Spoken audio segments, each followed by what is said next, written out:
Hi, welcome back to my channel. Today we're going to be making a salted caramel Millionaires tart, or two, so I can sell them as well. But also what I'm going to do this time is record this and mention Tony Lewis, who I will be doing the video for, but also for my channel. This is for his own website, the Chef's Hub, which is a website for executive chefs and consultancy and ideas and so forth. So that will be, his link will be in the bio. Please like and share and subscribe to this video if you enjoy it. Obviously the more I get, the more I'll do. But yeah, and hopefully you'll like this tart. I mean, it's a banger. So the recipes will also be on my website, which a link in the bio again for that. And all the recipes there, although I do have to make a new recipe for the ganache that's going to go on top of the tart, but a super smooth one. It's similar to the one I did for the what do they call it, travel bar that I did for the bake off. So very similar, a little bit darker, just to sort of go with the tart itself. But yeah, it's fully enjoyable and easy to do. Or everything. We try and make it as easy as possible for you guys. But yeah, I hope you enjoy it, and we'll crack on. Okay, so the first thing we're going to need to do is make the pastry base. Hopefully I would have worked out how to put the recipe just here. But what you will need is 500 grams of flour, 250 grams of unsalted butter, I think 125 grams of caster sugar, and I think it's 63 grams of water, roughly. It doesn't matter if you're a little bit out, because it's still going to work. Preferably more than less water, I would say. So yeah, that is basically your recipe. Please make sure you've sieved your flour, because you don't want any tiny little lumps that can be left in your flour when you roll it. This is quite an easy recipe and it can be done by hand, but I'll be doing it by machine. If you are going to do it by hand, when you put your flour and your butter together, when you rub, you need to just rub, not touching the palms of your hands. When you rub like this, you're rubbing your butter into the flour, and we want to be coating the flour with the butter, not saturating the flour with the butter. And you'll find if you don't rub your hands, you'll get a much lighter pastry, and that's what we want. And this is a nice short crust pastry. So what I forgot to mention also is that you need your butter really cold, as cold as you possibly can get it. And then you need your paddle. So that goes down and paddle goes on. But I'm going to need to plug it in first, because I'm a doofus. So, plugged in, power on. Now I've got this on slow, and simply because I don't want to force it, and it will, you know, I think it's on the slowest setting. I don't want to force it obviously, because that will then rub it too hard, and then you'll get a tighter mixture. So we're looking for a nice and light, fluffy, well, crispy, shall I say, or short pastry. So slow is the best way. So what I'm going to do with my water, I'm going to pour my sugar into it, like so. And it may not look like there's not much water in there, but there is, believe me, there's plenty. And I'm going to start mixing my sugar.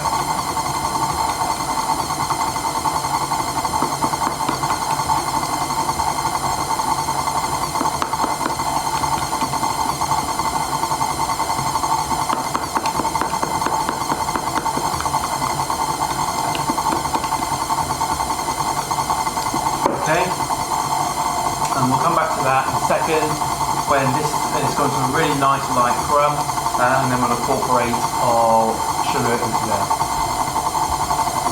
So as you can see, it's come to a nice crumbly texture, like breadcrumbs, I would say. All the butter is nicely incorporated.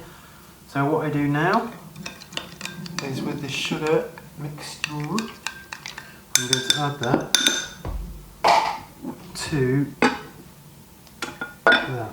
And that's just enough liquid to incorporate into my pastry. And what I'm looking for is when the pastry just starts coming together, I'm going to stop it there. I'm not going to let it form into a dough. I'm going to do that bit by hand. Just going to push it all together by hand when it's ready. And so, as you can see, I'll just get ready to turn it off. It doesn't take too long, but again, if you're doing this by hand, it takes a little bit longer. You're looking for that crumbly texture. Again, but like big lumps, not little lumps. We're almost there. It doesn't look like I can do it at first, but as you can see, it's starting to just come together now. A little bit longer. Okay, I'm going to stop it there. So, it's still quite crumbly. And what I'm going to do, I'm going to turn that out, I'm going to push it together, and you'll see the product straight away. So as you can see, it's nice and crumbly, and all I'm going to do, make sure all the crumbs up, I'm just going to push it together until it forms a nice dough, like so. I'm just going to shape it. Now, if your kitchen is cool enough, that can pretty much be used straight away, because there's no resting time for this one, because I haven't worked the gluten in any way. And that's the beauty of this pastry, you don't have to have a resting time. But because my kitchen's a little bit warm, I am gonna just put it in the fridge for maybe 30 minutes, maybe a bit less actually, because I don't want it to be solid when I roll, but I want it to be quite firm when I line my tin. So the tin I'm also gonna use is somewhere. Right, there it is. It's roughly, I think you call that about an 8-inch tin, but I'll be making 2 of those, loose bottomed, and what I do with that is I'll just grease and line that with a bit of flour. Okay. So you can see here I've greased and lined my flan dish, but also you may notice there's not a massive amount of flour on there, just minimal flour, because again, if you put loads of flour on, when you put your tart out, you'll have this lining of flour, which is quite a bit unsightly in my opinion. So as little as, put your flour in, bat it round, but then smack off as much of the flour as possible, and that will give you a nice clean tart when it comes out. So my pastry is now at the right temperature. Just sort of put a nice dint in there. It's sort of ready to roll. So again, I didn't put it in the fridge for too long, otherwise it will set hard, and then you're kind of back to square one, where you have to let it thaw out a little bit and get to room, well, just above room, well, sorry, just below room temperature. So a little bit of flour on my surface, not too much, because I don't want to add so much flour to my recipe of pastry, and a tinsy bit on top as well, just to prevent from sticking. Again, you can see I'm not rolling it all the way out to the edge, because I want to get a circle rather than a square. So if you no, sorry, that's the other way around. I roll out to the edge to get the circle. It's early in the morning, so excuse me. And yeah, you might get a little bit of cracking, because that's just maybe because it's cold. I won't worry too much about that. As we roll, you can see it's rolling very nice. Okay. Which is quite good.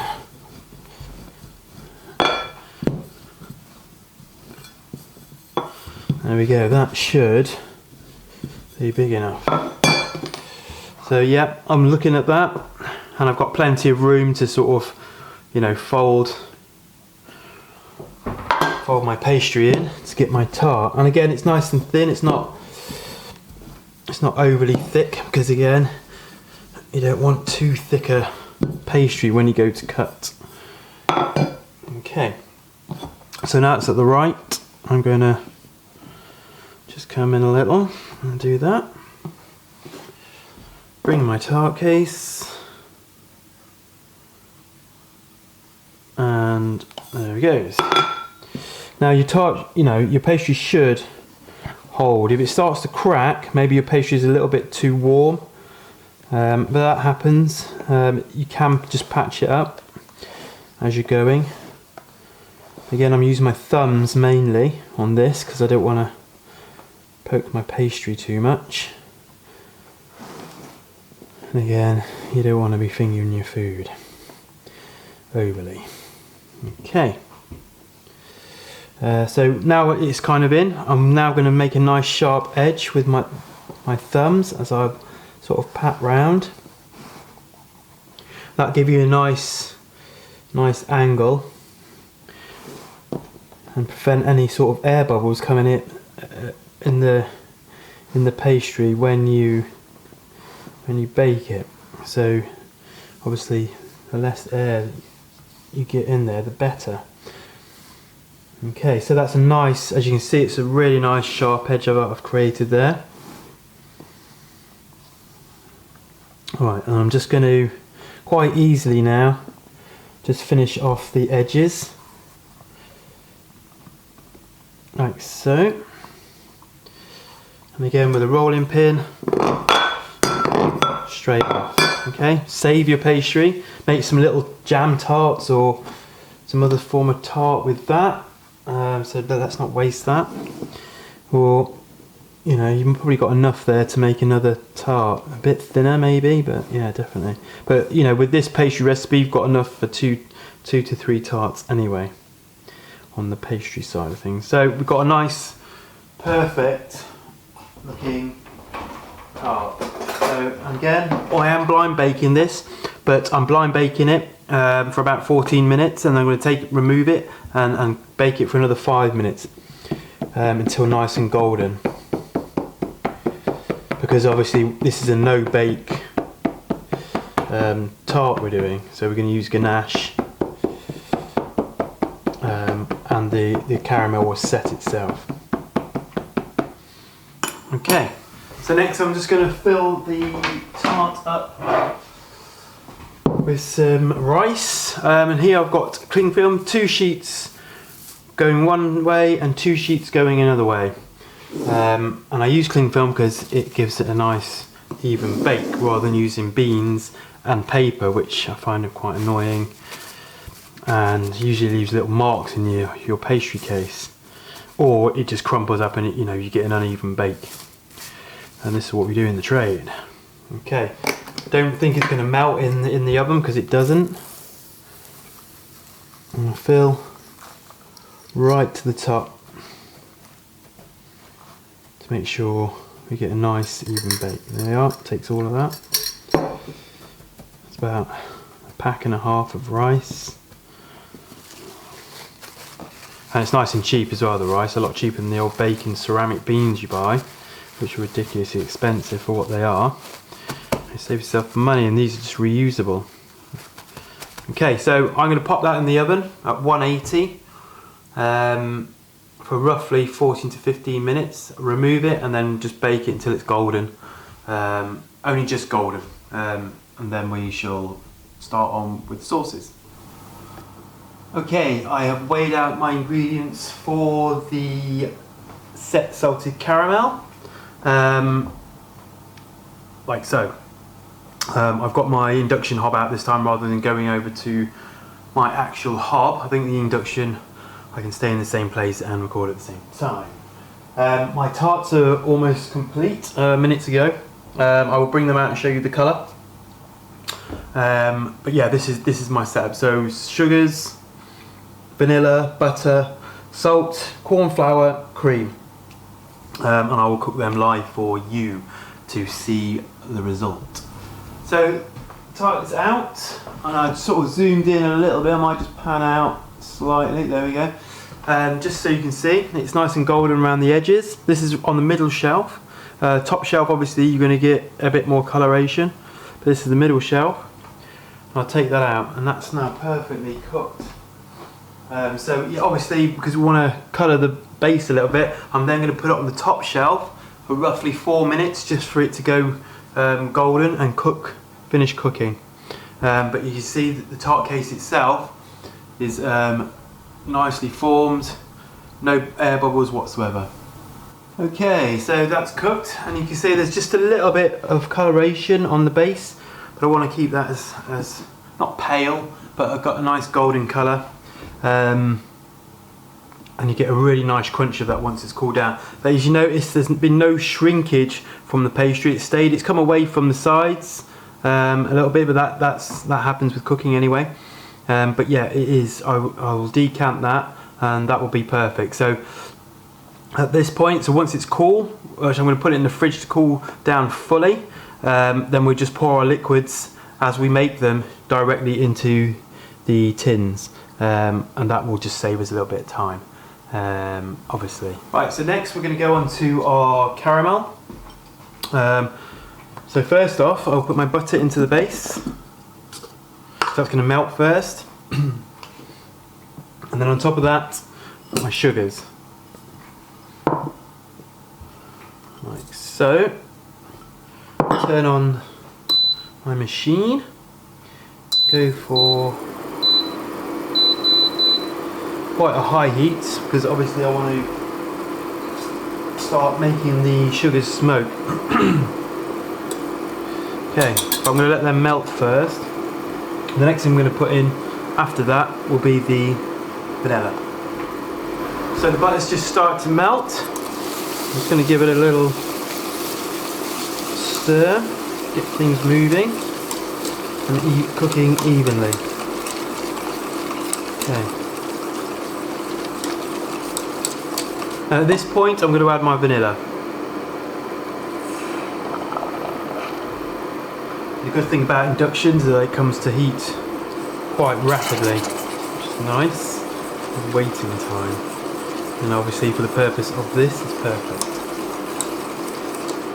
So butter's nearly melted. I'm going to wait for that to bubble up. Once it bubbles up, I'm going to let it cook out for a bit, let it smoke a little bit, just so I know that all the crystals are kind of melted in the sugar. So it's just starting to bubble up now, very slowly, albeit, but believe me, it's bubbling, and this is kind of the, when you move it, this kind of bit we want to get it to. Obviously, there's very little water content in this. So when you see the steam, that's the little bit of water that's leaving, and leave you with the sugar content. Obviously, there's a little bit in the butter. But yeah, and obviously vanilla. But we don't want to take too much of the moisture out. Okay, so at this point, now I know all the crystals have melted, it's nice and smooth. I'm going to slowly add my cream into this. Very slowly, because you don't want it to, obviously going to spit and bubble at you. So a little bit at a time. Like so.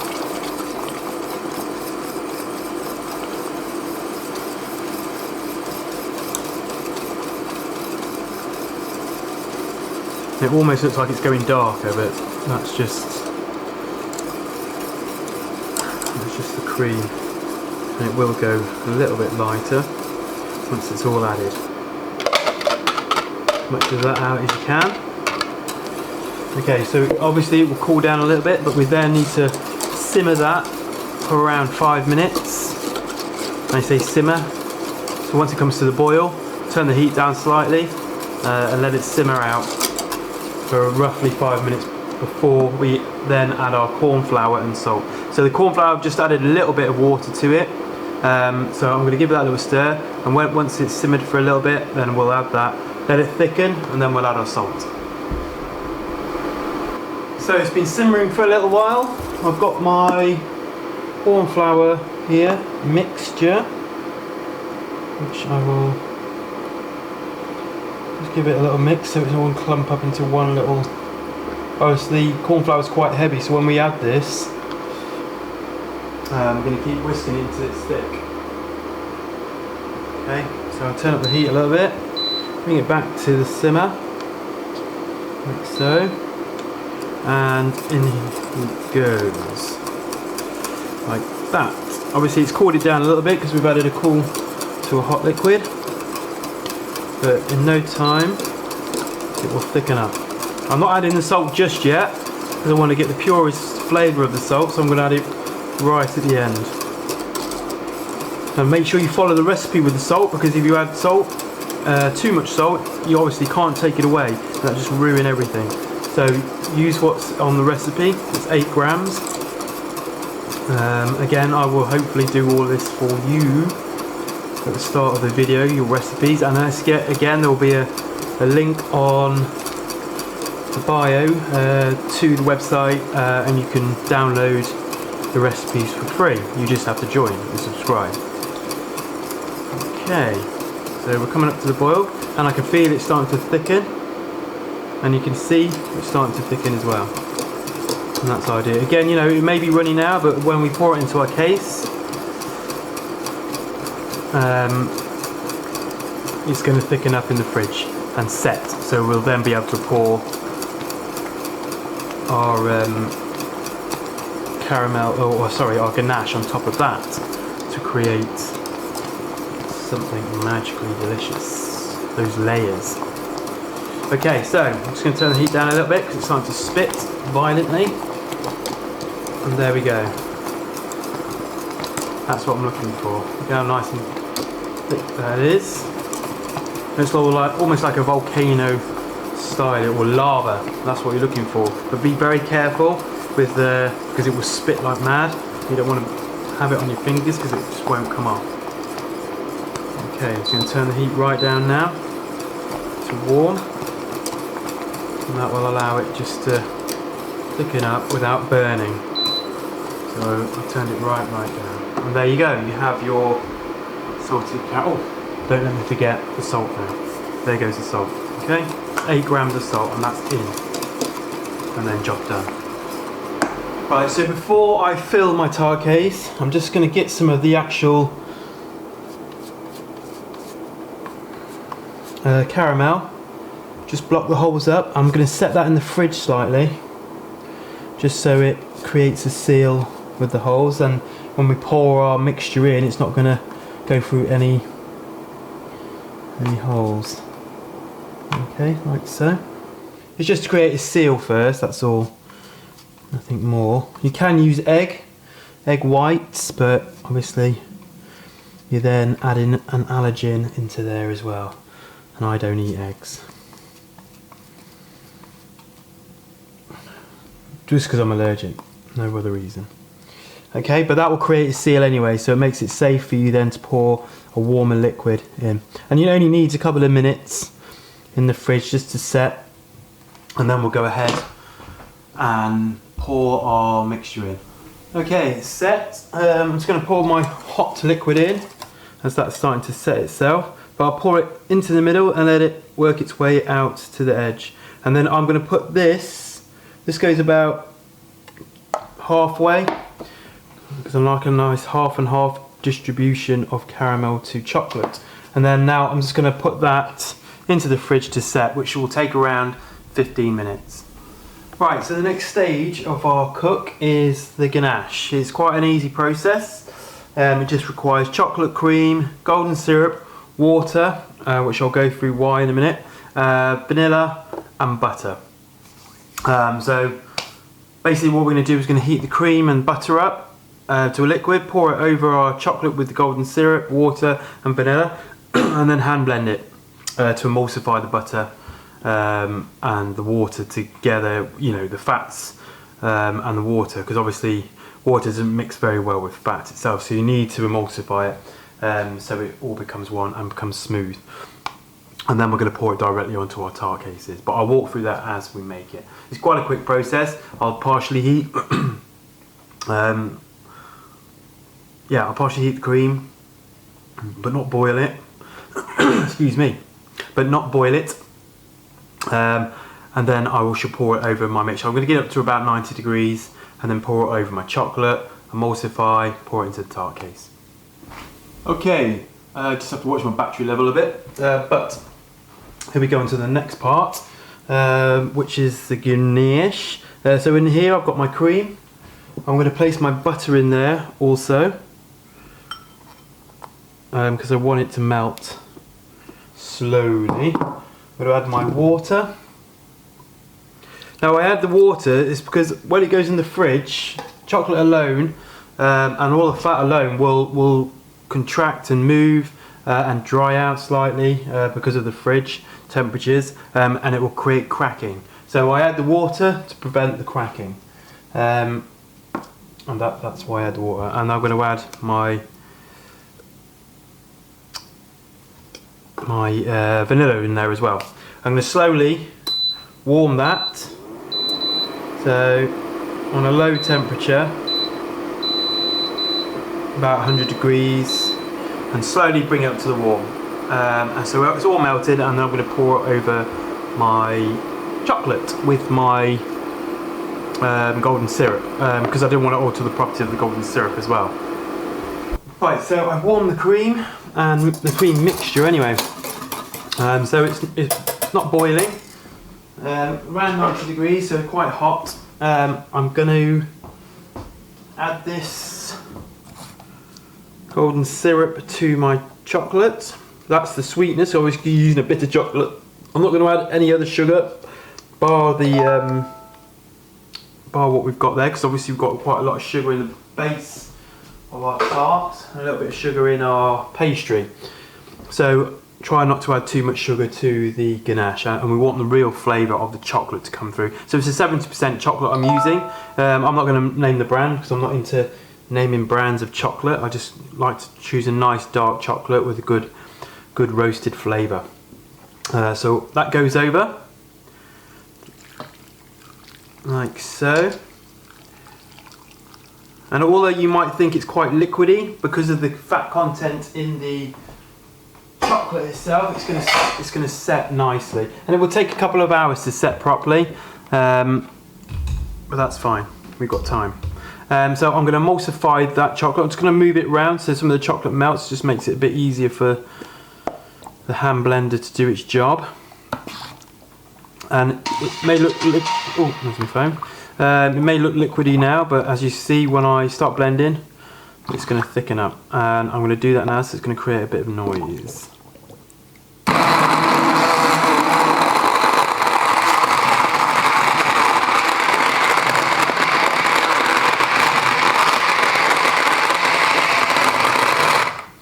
And the thing is, we emulsify it because if you just do it by a whisk, you're not emulsifying the fats and the water together and all the liquids, and you will end up with a little grainy texture on there, and it just won't look great, and maybe the fat will rise to the top of your tart and it will just look quite nasty. So it's best always to emulsify these things.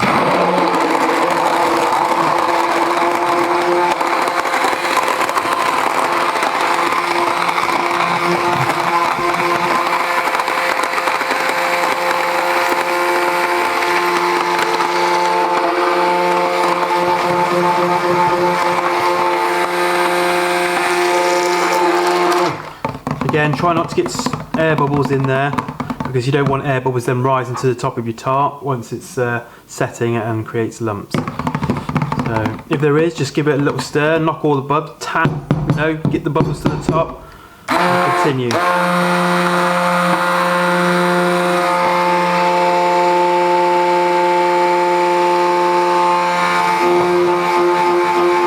And what you're looking for is a nice glossy texture on top. I don't know if you can see that, but a nice shine.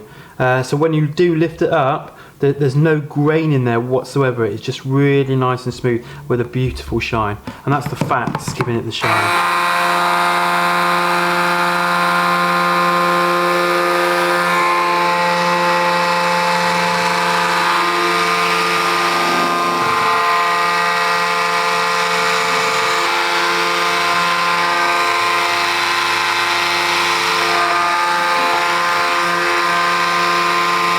Okay, I think we're about there now, and as I can see, when it's going through, it's very shiny, glossy, smells delicious. There you go. A little air bubble went in there. I'm just going to knock that out. That's enough. And yeah, and it's a beautiful shine. Look at that. It tastes fantastic. I'm going to let it chill a little bit, maybe for 10 minutes before I pour it into my tart case. That also gives me time for my tart to set because of the caramel in there.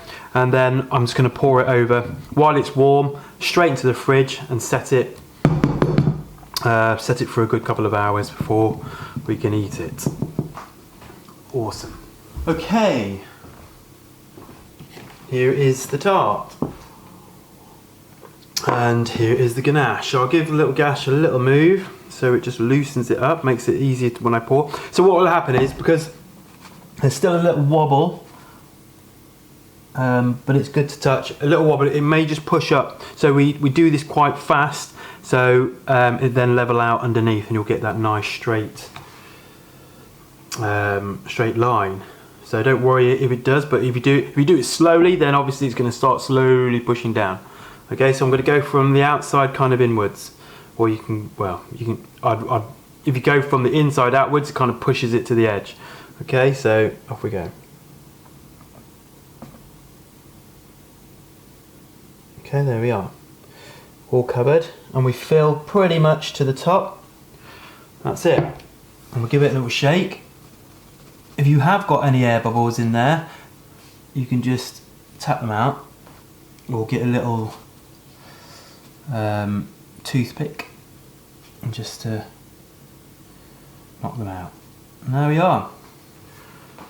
You have a perfect and beautiful chocolate tart. I'm just going to do another angle for you. And there we are. Let me just focus. And that's the tart basically. And you can see the shine on that. It looks absolutely magnificent. I'm going to finish it off with a little bit of cocoa powder once it's set, and then Bob's your auntie. Sorry about my focusing skills, but there you have it. Woo! Delicious. Well, that's it, guys. That's the end of that tutorial. Hope you enjoyed it. It's quite an easy one. If you can get round your pastry making, as long as your pastry's good and nice and light. The rest, the ganaches and the salted caramel is pretty straightforward, and it's a no bake situation apart from your tart case. So the other two layers, as long as they're set, your first layer is set with the salted caramel, a bit of a tongue twister, you should be fine. Just remember, make sure it's set before you put on your chocolate, and put your chocolate on in a fairly quick manner, and then it's done. You just have to wait for it to set. So thank you for tuning in, and I hope this has been helpful to you in this lockdown. And if you could like and subscribe and share, as much as you can, that'd be great. And I will look to make something else pretty soon. So again, if you could also maybe follow the link for Tony Lewis, which will be down in there for his chef's hub, usually for the executive chefs, but it's also a great resource, and he's quite an approachable person. So, if you've got any questions or anything you'd like to know, I'm sure he will pick up the email and reply to you as soon as he can. Again, thank you again, and I will see you next time.